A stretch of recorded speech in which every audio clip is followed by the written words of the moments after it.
going to go ahead and start recording here so that we can share this with anybody else that wasn't able to attend this morning.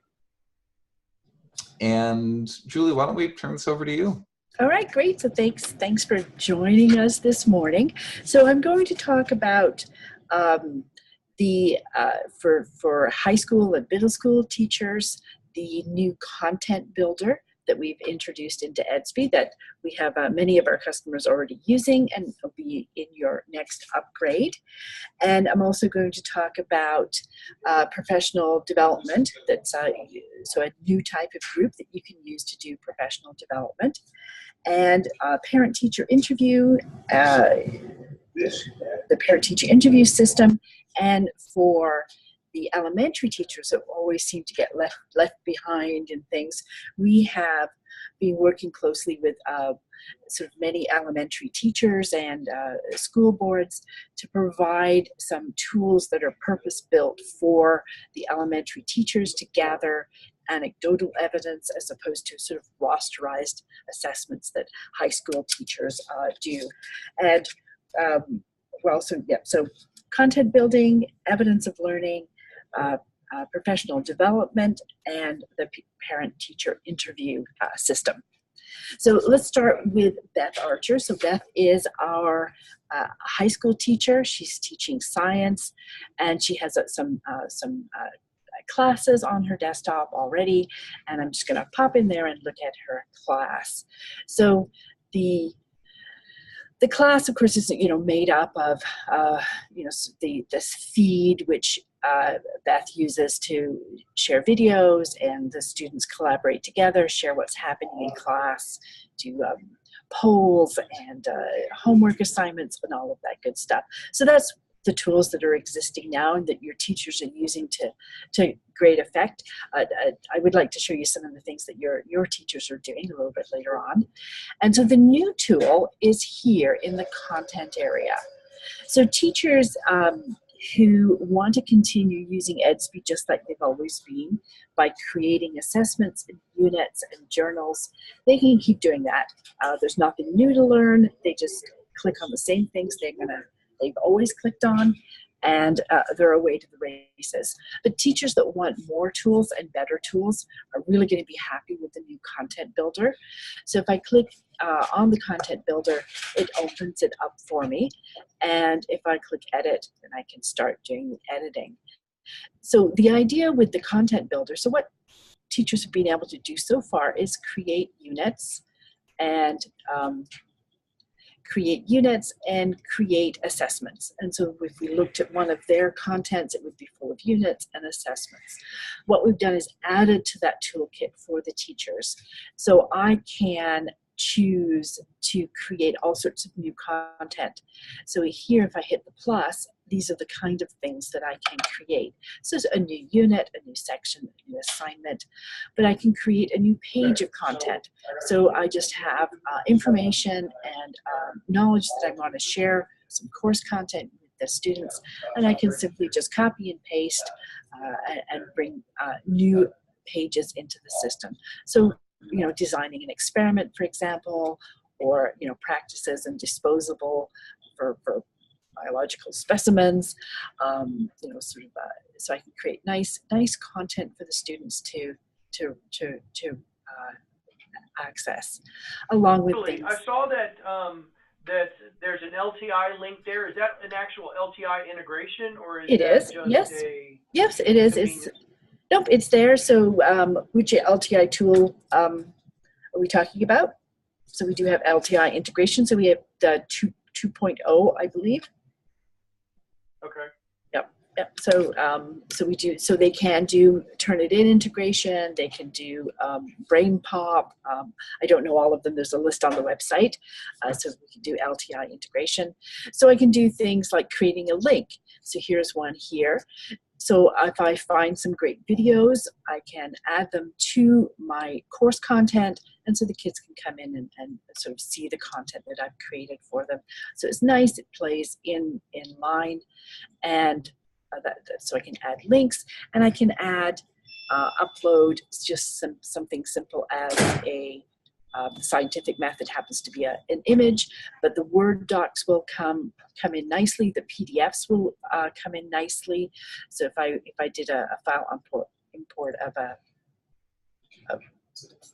Word doc, which I must have many of them.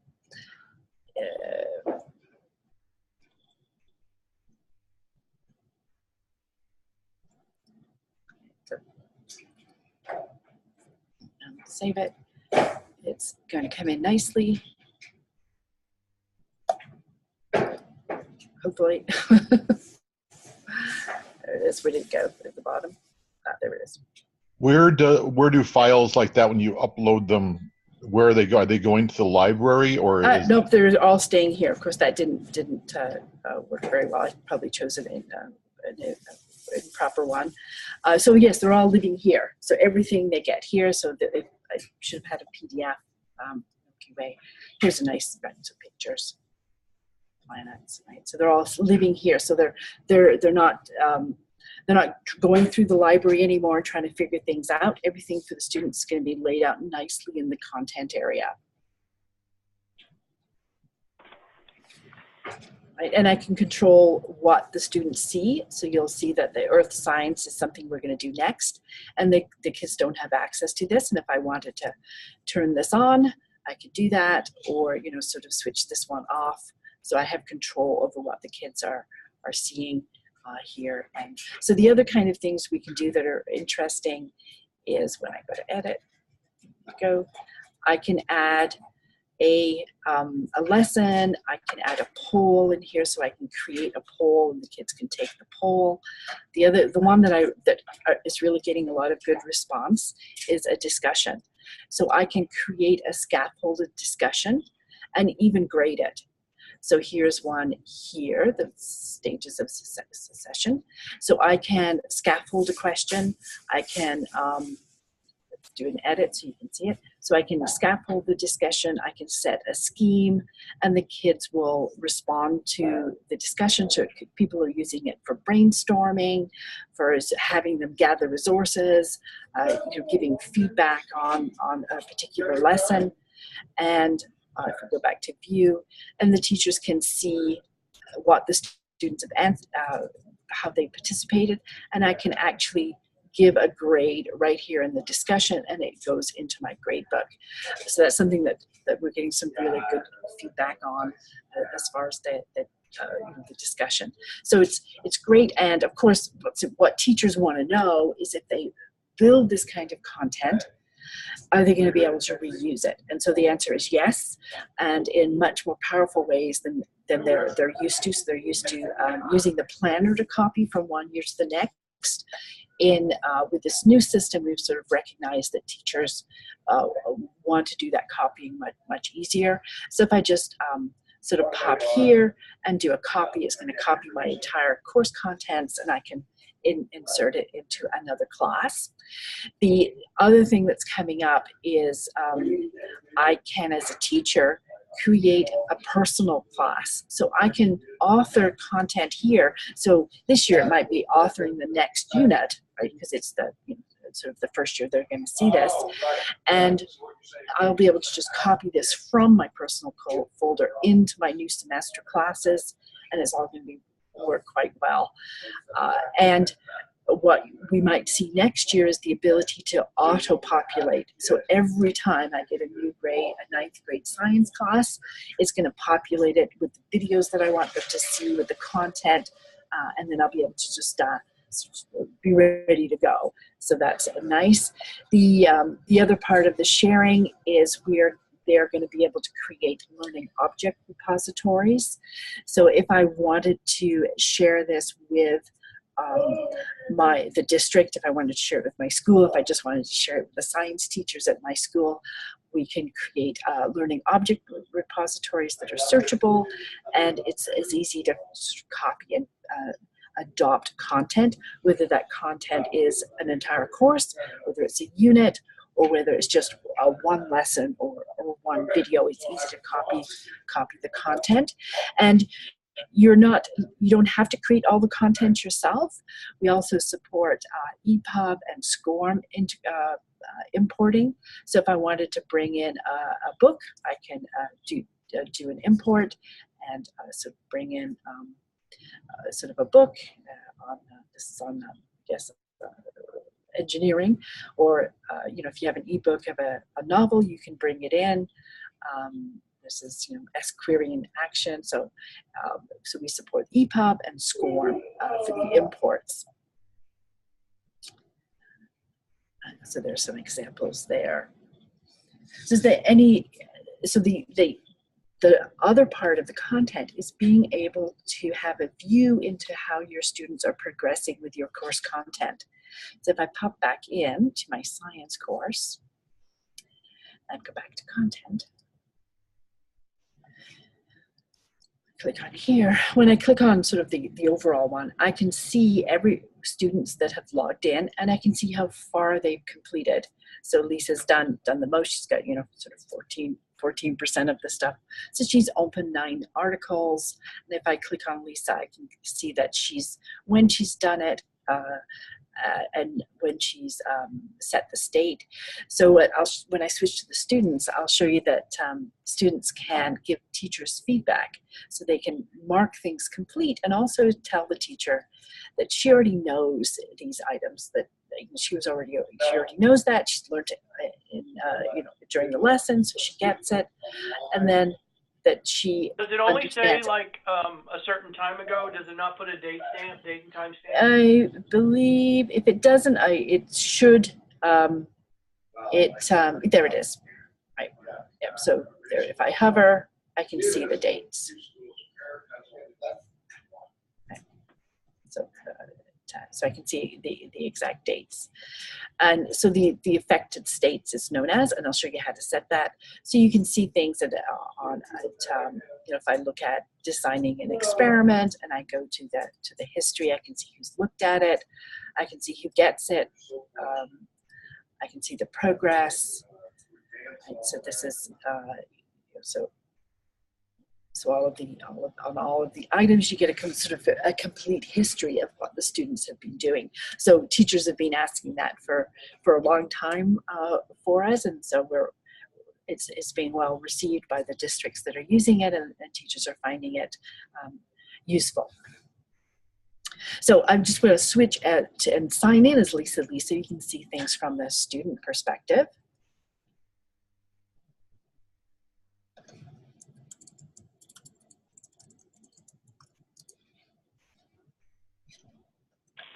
My science class, and I can see that I'm 14% complete. And if I just click on science, I come into a read view of the science, so I can access the content just like just as the teacher sees it, right? And I can open things. And if you probably don't remember, but the unit that I hid, of course, cannot be seen by the student. And so if I wanted to I can watch the video here, and I can give feedback to the teacher, so I can say, I get it, this is confusing, I already know this.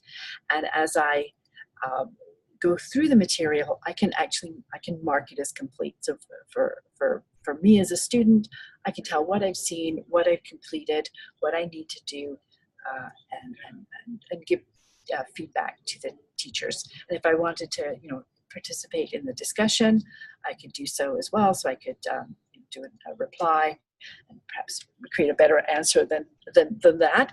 And that's how I would sort of work with the course content. So that's from the parents, or from the teacher side and from the student side. So are there any questions about that? No. No, I think the teachers that want this are going to love it. Teachers that want to continue as they in the wonderful things that they're already doing in Edsby can just keep doing what they've always been doing. There's no, we're not sort of imposing any more work on them, which is important, but giving them extra tools when they want it. Yep. Troy, I wanted to ask you, you noticed and commented on the LTI. Are there particular content providers that you are working with that you want to make sure we can include via LTI, or did you have specific thoughts around that? Well, all of our textbook manufacturers, and so our textbook vendors are going to be going LTI, and those are the big ones. Of course, our main programs like iReady.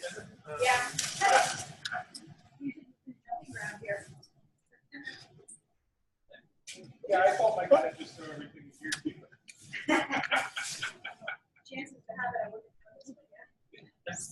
Okay. So, okay, all right. Did we lose Troy? I'm not sure. Yeah. Didn't I say answer?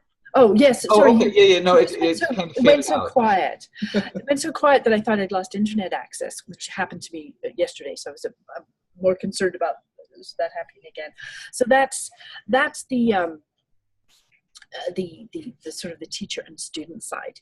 So while we have these resources, what we've also can do is you can create PD groups. So you can have a teacher act as or a faculty member, not necessarily a teacher. One of your employees act as a trainer, and the teachers that are taking the PD course are participants. So I'm just going to sort of create one of those for you. Oh, yes. We'll go. I'm just going to switch accounts where I already have one. No, I'm going to create one. Sorry. I forgot I put that. I was going to start again there. All right, so my groups. So if I want to create something, create evidence learning, and we're going to set this as a professional development group, and that's all great. We'll set that later. Evidence of learning. So here we have an evidence of learning. So this is sort of different than it looks a little bit like a class. There is no grade book with PD, though teachers can take self-assessment tests and all of that good stuff. So if I wanted to create content, I would just do it like I've done before. So I would, create a unit, capturing evidence, add some content from the website, and save it. And I could create a discussion. Okay, so sort of how do you apply?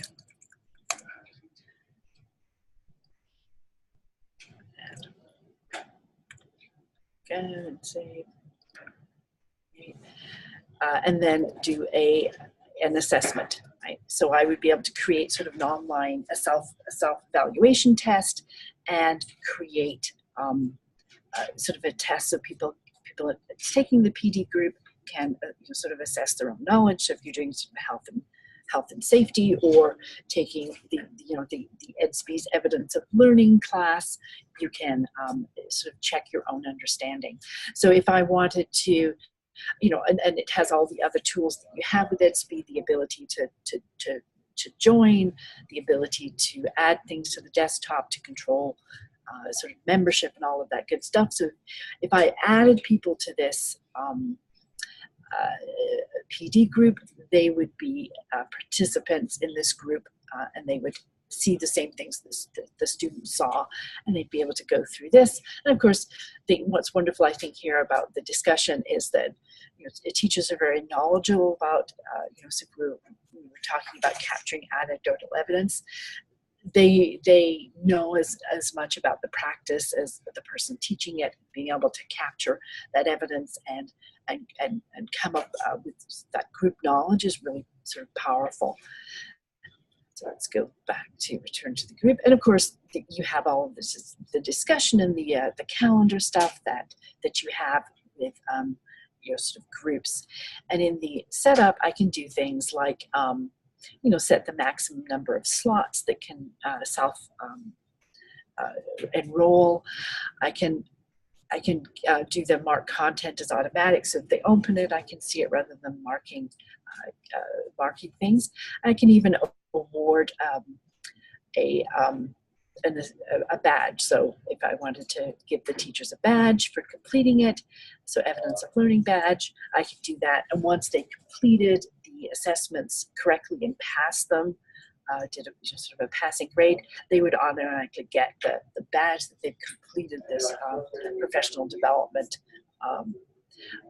course. And of course, you can have learning object repositories for your PD stuff as well. So you can build this library that people can choose from and do sort of, when you do PD court days, have content ready for your leaders at the schools to do some training at the school. And this here is a badge. So when Beth took the CPR certification, this was the badge she got for completing that course.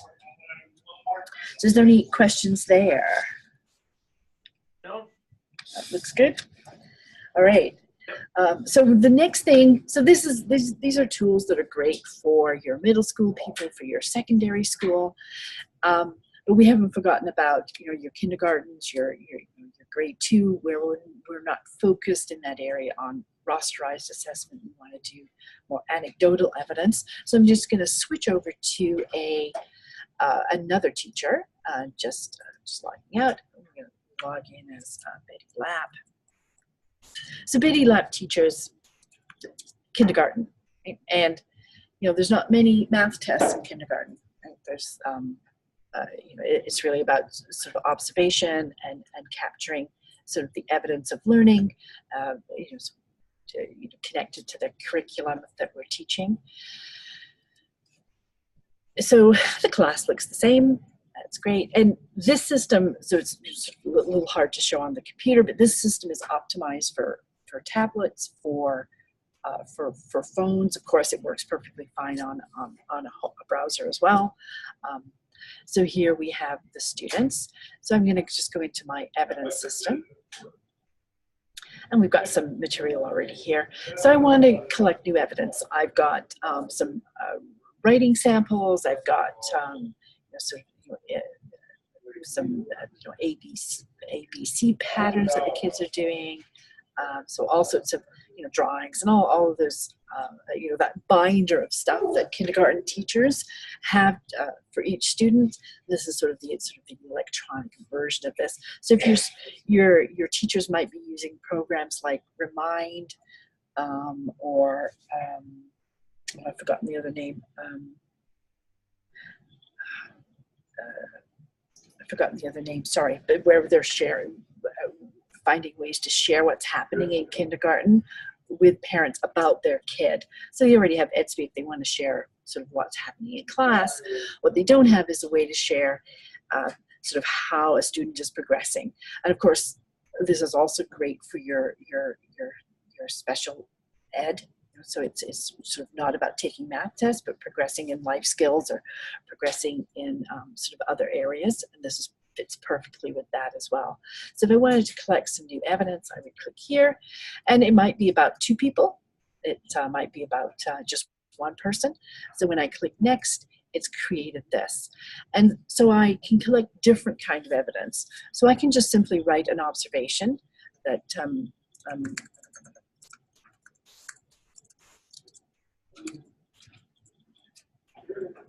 counting skills. Proving, no, sorry for the poor examples here, but these kids can count to 10. So there we go. And I can write conversational evidence. So not just what I see as a teacher, but what the students are saying about their own learning. So I just,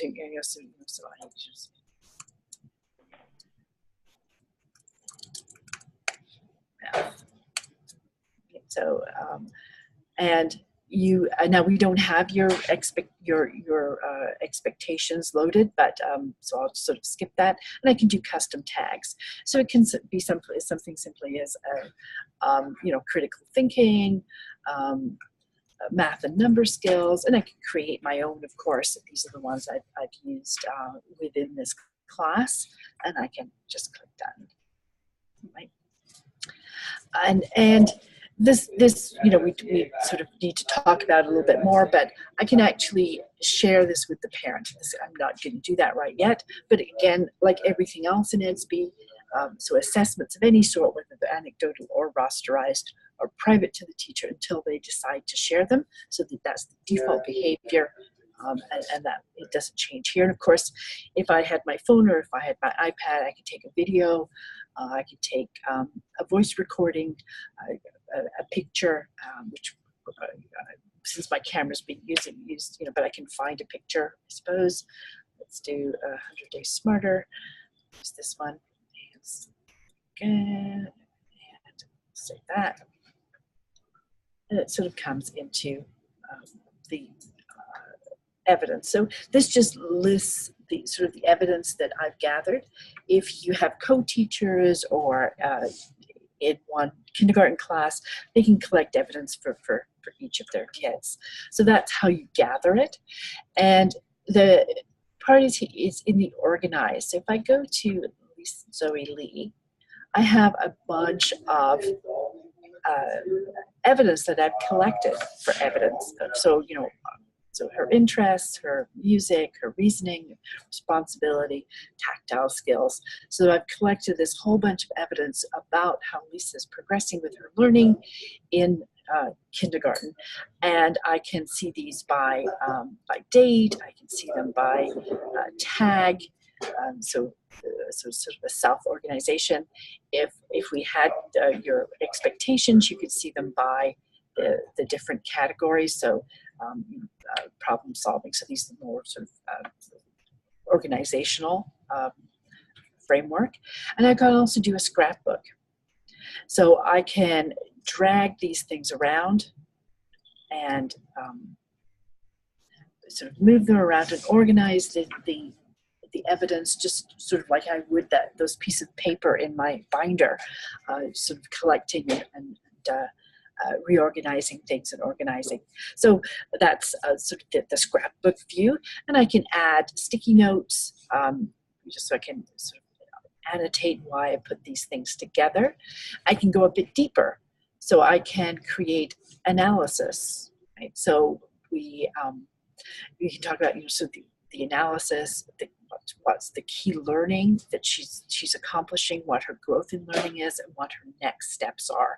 So what she should be working on at home with her parents, and just so those sorts of analysis notes. So again, it's nothing about rasterized assessments. It's really about gathering evidence of learning from an anecdotal standpoint. And so every class can do this. We've had some queries from your teachers already through support. They've been seeing tweets about evidence of learning, and they've, you know, been wondering if they can use it. Now, it was already enabled. They already can use it right now. It's in the current release that you have. So they can use it, but it's changed a little bit now. So it is available now and will be during again when we release. Are there any videos in the support area to show them how to use this? Yes, there is. There is how to capture evidence. So there's that one. It's a short video, but because that's all that's needed. But yes, there is help resources and videos in the help. Yeah, I'd love to get your impressions. What do you think of the evidence of learning? I think it's important. You know, that's exactly what elementary needs. Mm-hmm. Yes. Great. Okay. And they've been asking for it too. So yes. I didn't realize it was already there. Mm-hmm. So yep. it came in late last year. So it's I think being improved for this year.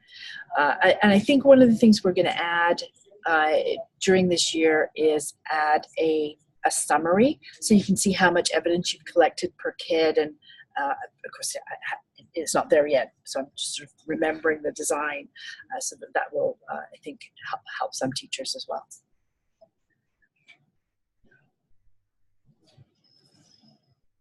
Great. All right. So the next thing I have to show you is it's really switching gears and talking about ways of helping you know, sort of the school administration folks, just accept that, is the parent-teacher interview system. So this has been, it's been there for probably be 2 or 3 years. It's currently disabled on your system, so nobody's using this. So this, Julie, it should be enabled. This is something that was part of the. Okay. Yeah, it should be. Okay, all right, okay. So it's turned on. So there are other large districts that are using the parent-teacher interview system. So one of our sort of the third largest boards in Canada, they are slightly, I think, sort of maybe have 40 more schools than you do, so a similar size are using it. So I'm going to switch and go in as Mrs. Thompson, who is the kindergarten teacher, or not the kindergarten, the elementary. So I don't know how you do parent-teacher interviews currently. Do you use this? They use Sign Up Genius for the most part. Sign Up Genius. So you have something to compare this to. So I want to do a parent-teacher interview, and so I pop in here, and I can create an interview. So this is going to be the Q1 conferences, and the start date. Let's make it today, and one day, and save. And I can set up slots. So let's say the slots are going to be 10 minutes long, and we're going to start at 3 and go to 8:15, and so it calculates everything for you, and you save that. So there's your slots defined, and the next thing I need to do is sort of define what classes are going to be here. So if I pop in here, and your subjects are great, so this is going to work really well. So really, they're only going to see the homeroom teachers. I don't know if you schedule the specials or not, but I could do that if I wanted to. And so there is my, there we go. So now it's ready to go, and I open it to teachers and open it to parents. There we go.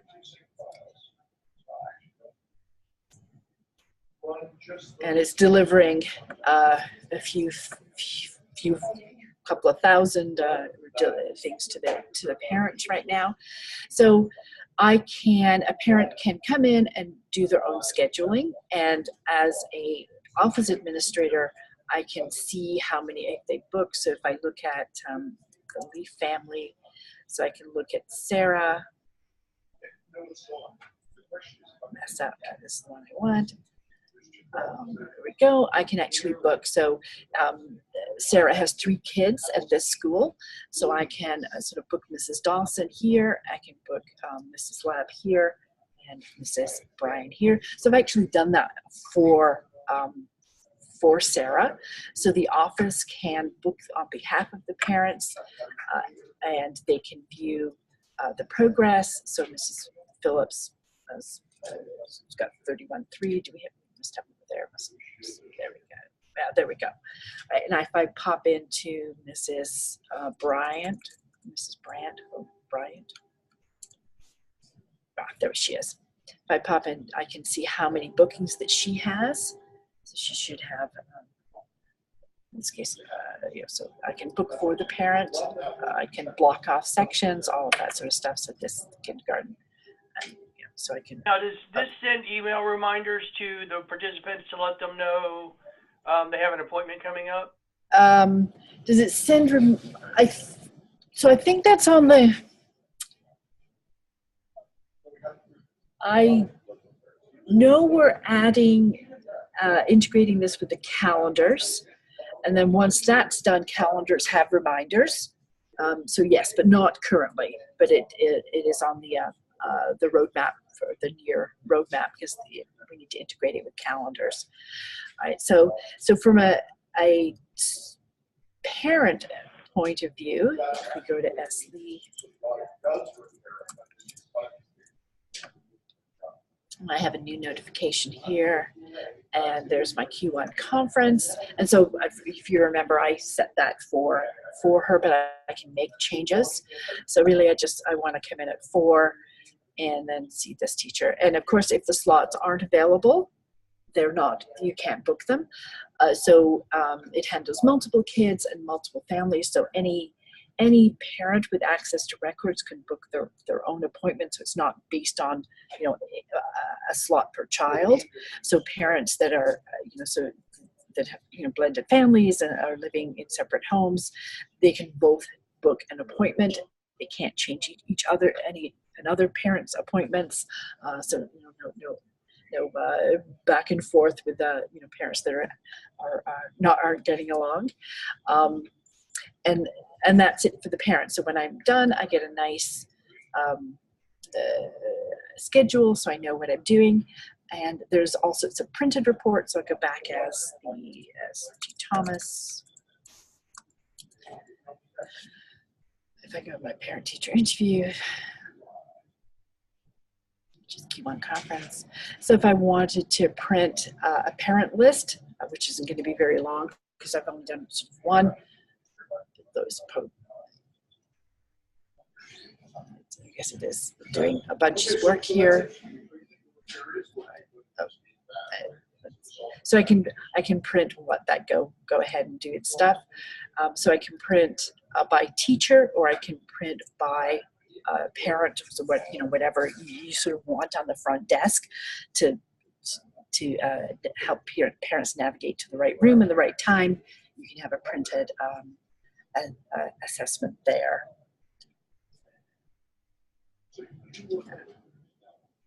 And let's look at the teacher side of things. So log in as Mrs. Brandt.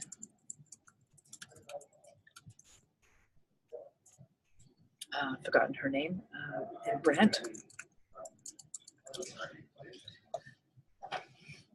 And so I have my own Q1 conference here, and I like to do that. So I can see when I log in as a parent, I can, oops, sorry.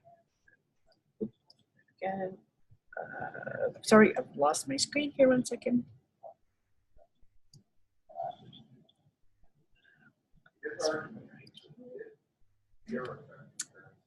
Sorry, 1 second here.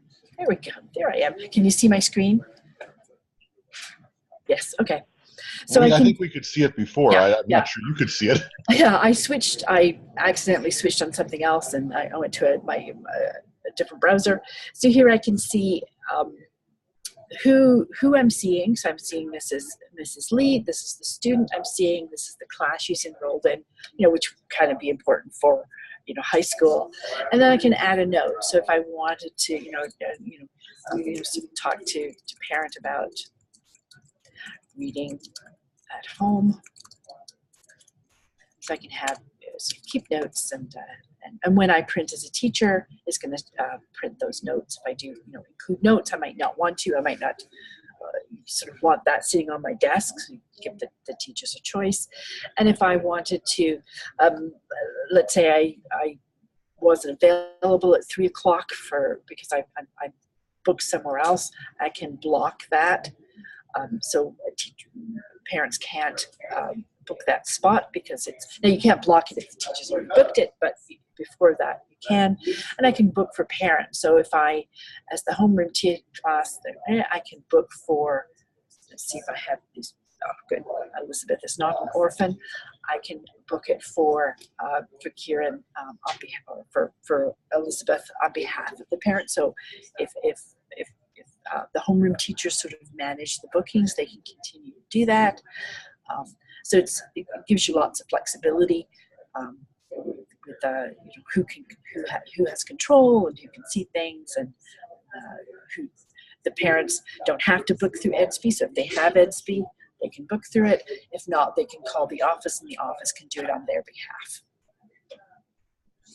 And so that is the parent-teacher interviews. Wonderful.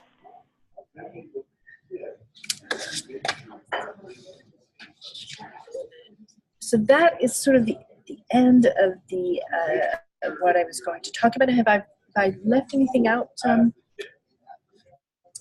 Gary? No, that was everything I was hoping you would demonstrate. Yeah. Troy and Michael, any questions or comments or thoughts about, you know, what we might do with any of this? what you might do with any of this? Well, I definitely want to show it to people. The elementary teachers have been looking for a lot of these things before, and I didn't realize that it was already there. It's obviously this is a new interface, so it looks a little cleaner, perhaps. But I'll have to look for those videos and see if we can So find those those links to people, they can watch them. Would you so you have a demo system, right? And would you like me to craft up a nice user account for you? Well, we have the demo system. I don't know that it's populated with much of anything. No, it's not. But because I have pictures, that I've already gathered for people. So I could do that for you if you like. That would. Yeah, that would be great. And then tell us where that is, and I can either do videos of it, or I can provide a link for people to try it and sign in. So I know we've spoken about this before, so I don't want to sort of harp on it. But do you have sort of learning outcomes for like your kindergartens and your grade 1s and 2s? Or I'm sure we do. That's kind of like standards-based grading stuff. We have our traditional grading. Aren't necessarily learning outcomes. So no, I don't think we do have learning outcomes yet. So it works quite well without it. I didn't, if tags are used, or that's works quite nicely. Okay, so I will do that. So and there are existing videos that we could just share, right? We've got links. Yeah. Yes,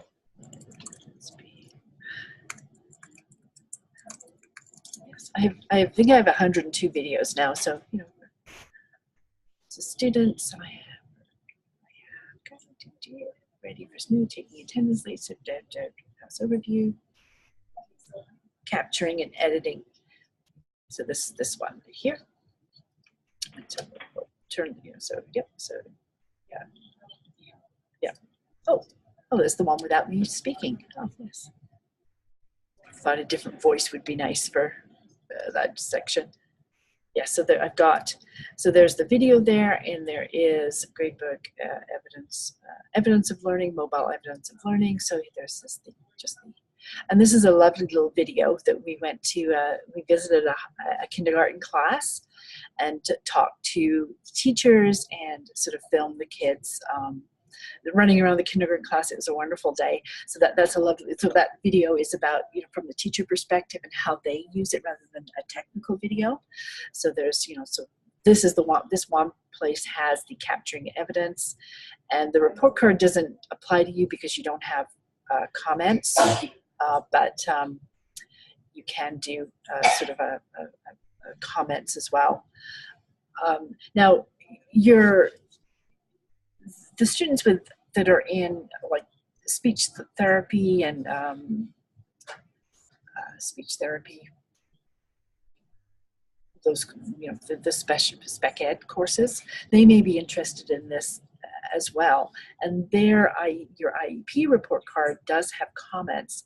So if you capture evidence, you can actually, so if you've written this wonderful sentence about the student's progress, and I would have to test your report cards, but you can actually just drag it onto the report card comment box, and it just fills it in for you.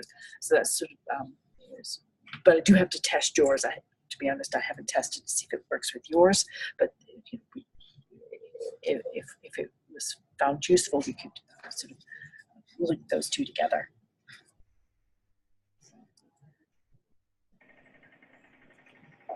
I think we'll just keep what we have right now. With respect to.